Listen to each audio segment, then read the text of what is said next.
And I'd like you to write down the name of someone that irritates you.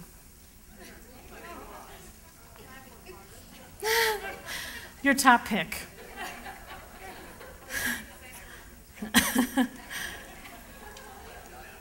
All right? Just the first name. If they're sitting next to you, write someone else's name, just so they don't think it's you. Now, I'd like you to write down their name, someone that irritates you. And then I'd like you to write down a strength that they have. A strength. Now, sometimes it's hard to find this strength. It could be buried way down deep inside. Someone said to me, well, their black dot was like the whole page, Tamara, you know, it's the whole page. But it's there. Everyone has value, and if we don't find it, we've failed. Everyone has it. If you want to improve relationships, you have to do what most people won't do. You have a friendship with someone, people I know that have been friends for 20 years, and they say one thing, and then it's like they're never friends again. You know, we got to practice forgiveness to be forgiven. You know, Christopher Reed said, pain is inevitable, but misery is an option. We have to decide. So I'd like you to write down the strength and the evidence, something that proves it.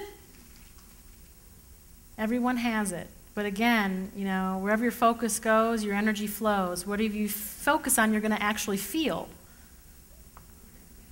So we want to find the good in people. So if you want to be healthier, you want to be happier, a lot of people don't think that this is what it comes down to.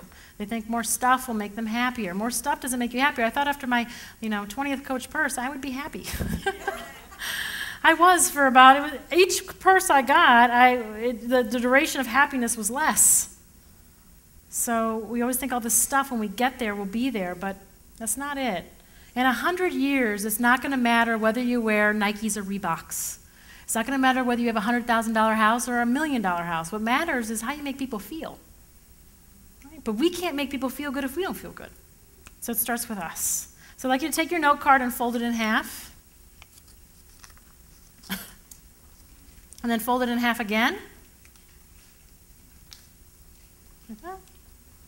And then again like this. Just like that. And then again like this. And then again like this. Get all the anger out. So it looks like this. Now this is your precious pearl. It's precious. So ladies, I'd like you to put it in your purses. Gentlemen, put it in your pockets. And your assignment is to keep this for as long as possible. With your change every day, pick it back up. It will remind you that people are sensitive, people are fragile. And our precious pearl, we have to remember there's good in this person. And our next program is going to teach you how to actually deal with this person when you approach them with this. But they're your precious pearl. But I challenge you to go out and do a just cuz card for this person. Change that relationship around. Unless someone is the bigger person and makes the change, you stay angry at each other. And if you have a 5-minute bout of anger, it suppresses your immune system for days. 5 minutes. And then we wonder why we get head colds all the time, because we're angry. And we're not eating well. So if you eat, all the healthy food on the planet, but you're angry all the time and you're stressed out, you're even more unhealthy than the person eating the hamburger. That make sense? That's why it's so important to work on all aspects of you. There's a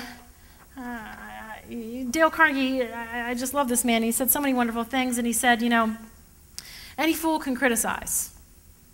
Anyone can do that, but it takes a person of character to understand someone and see their perspective and where they're really coming from.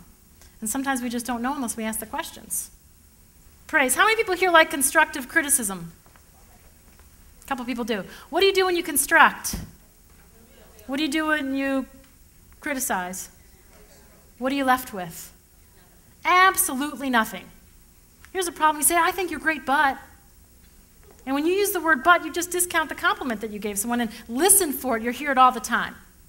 How many people have kids here? Oh, a lot of people, okay. How many have teenagers? I'll pray for you. Okay. Now, I don't have kids, but I can only imagine. All right, so when a baby, you know, you have a little baby and they take their first step, what do you do? Yay, you get the video camera. Oh my God, I took his first step. Ah! Do you look at the little baby and say, that's it? One lousy step? No. But the problem is a lot of times we don't treat each other that way. You know, we need to encourage people all the time. For everything that they do, when they make improvement, give praise. Always give praise. It will never hurt you.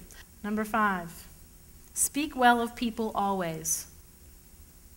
You criticize someone, it just comes right back to you. You ever hear the Buddha story? Anyone hear the Buddha story? No one? Well, Buddha was walking up a mountain, okay, and there was a reporter following him, and the reporter was asking Buddha all these questions, and Buddha wasn't responding.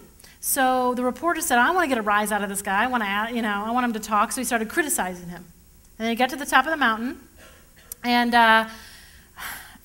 Buddha turned to the reporter and he said,